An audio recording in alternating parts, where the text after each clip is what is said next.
좋아요와 댓글, 구독, 알림 설정까지 놓치지 마세요.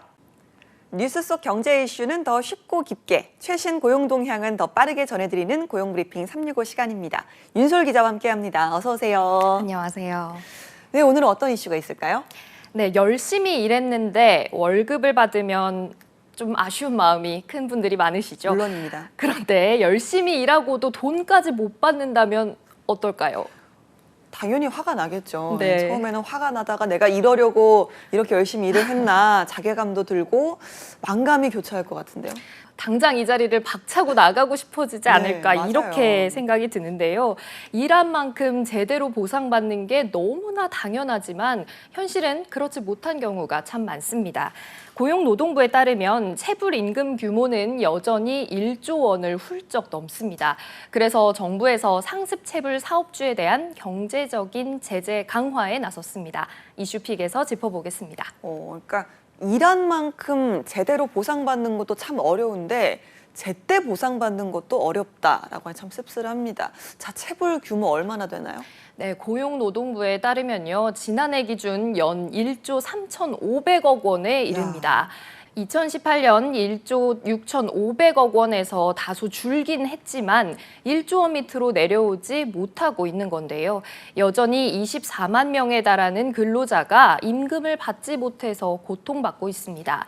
우리나라의 임금 체불 규모는 일본의 18배에 달할 정도라고 하니 어느 정도인지 체감이 좀 되시죠? 그러네요. 그러니까 좀처럼 해결되지 않는 정말 고질적인 병폐라는 건데 사업주가 이렇게 나몰라라 해버리면 근로자는 당장 생계에 타격을 입고 또 심각한 상황에 빠지는 그런 상황 아닙니까? 네, 그렇습니다. 임금 체불은 근로자의 생계와 직결되는 문제죠. 노동력을 공짜로 도둑질하는 거나 마찬가지인 만큼 형사처벌 대상이 됩니다. 현행법상 임금 체불 사용자는 3년 이하의 징역 또는 3천만 원 이하의 벌금에 처할 수 있습니다. 하지만 실제론 대부분 체불액보다 적은 소액 벌금형에 그치는 경우가 많다는 게 문제입니다. 벌금액이 체불액의 30% 미만인 경우도 전체의 80%에 이릅니다. 네, 그래서 이제 재판까지 가게 되는 그런 경우도 많은 건데 사실 실효성이 없다라는 지적은 계속해서 나오지 않았습니까? 네, 맞습니다. 그나마 재판으로 넘어가더라도 형량이 지나치게 낮기 때문인데요. 실제 2020년 1심 재판에서 사업주에게 실형이 선고된 경우는 전체 1,247건 중 45건으로 전체의 4%에 그쳤습니다. 3건 가운데 1건은 집행유예였고 절반 이상이 벌금형이었습니다. 자, 이런 솜방망이 처벌 탓일까요? 특히 2회 이상 체불이 반복되는 사업장이 전체의 30%, 전체 체불액 가운데 80%에 달합니다. 네. 처벌 수위가 약하니 늦게라도 체불임금을 지급하면 처벌을 면할 수 있는데도 사업주가 끝까지 임금을 안 주고 버티는 경우가 많게 되는 거죠. 네. 임금 체불도 엄연히 범죄인 건데 계속해서 뭐 버티고 말지라고 생각하는 사업주들은 범죄라고 생각을 하지 않는 것 같습니다. 그래서 정부에서 이번에 어떤 대책을 내놓은 걸까요? 네, 고용노동부가 대책을 내놨습니다. 임금 체불을 제대로 뿌리 뽑는 데 형사처벌 중심인 기존의 제재 방식으로는 근절에 한계가 있다고 보고요. 경제적인 제재를 강화하고 나섰습니다. 구체적으로 1년 동안 근로자 1명에게 3개월 이상 임금을 체불하거나 5회 이상 총 3천만 원 이상을 체납하면 상습 체불 사업주로 간주합니다. 기존에도 2회 이상 체불로 유죄가 확정되고 금액이 많은 경우 명단을 공개하거나 신용을 제재하고 있지만 대상이 적어서 실효성에는 한계가 있었습니다. 그래서 이번에는 제재 대상 범위를 넓혔습니다. 그러면 현재와 비교를 했을 때 구체적으로 얼마나 이 제재 대상의 범위가 넓어진 걸까요? 네, 기존에는 3년간 2회 이상 유죄 확정과 1년간 체불 총액이 3천만 원을 넘은 사업장의 명단을 공개하고 정부 지원 사업 참여를 제한하는 수준이었는데요. 앞으로는 최근 1년 이내 근로자 1인당 임금을 3개월분 이상 체불하거나 5회 이상 체불한 총액이 3천만 원 이상인 경우에도 1년간 정부 지원 사업 혜택이 제한됩니다. 또 그뿐만 아니라 공공 입찰에 들어가면 감점 등 불이익도 함께 받게 됩니다. 예, 그러면 사업을 하게 되는 경우에 이제 신용도라는 게 굉장히 중요한데 이 부분에는 영향이 없을까요? 네, 상습체불 사업주의 임금체불 자료는 신용정보기관에 넘어가게 됩니다. 이렇게 되면 대출과 이자율 심사, 신용카드를 발급받을 때 영향을 받게 되겠죠.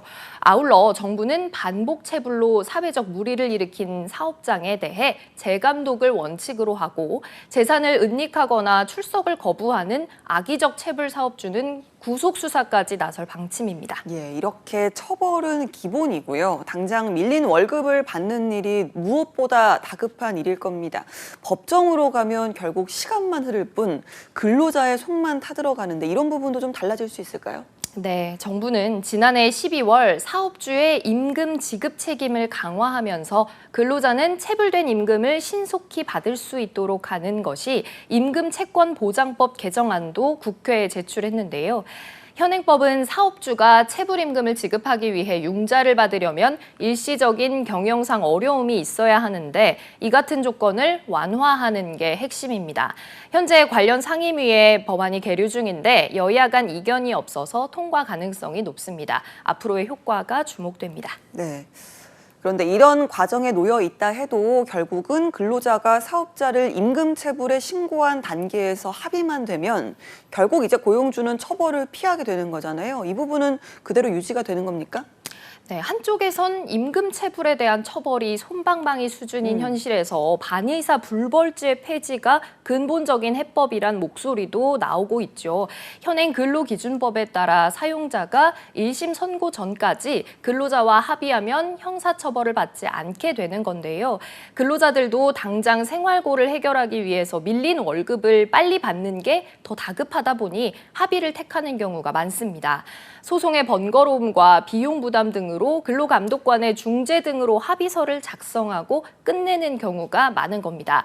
그래서 임금 체불이 반복된다는 지적이 계속 나오는데요. 이 사안은 꼼꼼히 좀 더 따져봐야 하겠습니다. 알겠습니다. 자, 반의사 불벌죄 폐지하지 않은 다른 이유가 또 있는 걸까요? 네, 고용노동부의 설명 자료를 좀 보시면 이해가 되실 것 같아요. 반의사 불벌죄를 폐지하지 않은 점에 대해서 임금 체불을 조기에 청산하도록 하기 위한 취지를 고려했다. 이렇게 설명하고 있습니다. 통계에 따르면 2005년 상습 체불이 반의사 불벌죄로 규정되면서 행정지도를 통한 체불의 청산이 이렇게 2배 이상 증가했다. 이 점을 근거로 들었는데요. 반의사 불벌죄 폐지가 체불 청산 유인 감소로 이어져서 오히려 근로자에게 불리하게 작용할 수도 있는 점을 종합적으로 고려한 겁니다. 또한 근로자가 임금 지급을 청구할 권리인 임금 채권의 소멸시효를 3년으로 유지한 것과 관련해서는 현행법 체계의 정합성과 통일성을 고려해서 신중하게 접근하겠다 이렇게 밝혔습니다. 알겠습니다.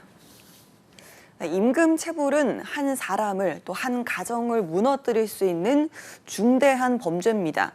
근원적인 해결을 위해서 법적, 제도적 보완과 함께 이 사업주의 인식 변화도 반드시 이뤄져야겠습니다. 오늘도 윤솔 기자와 함께했습니다. 고맙습니다. 네, 지금까지 고용브리핑 상요고였습니다.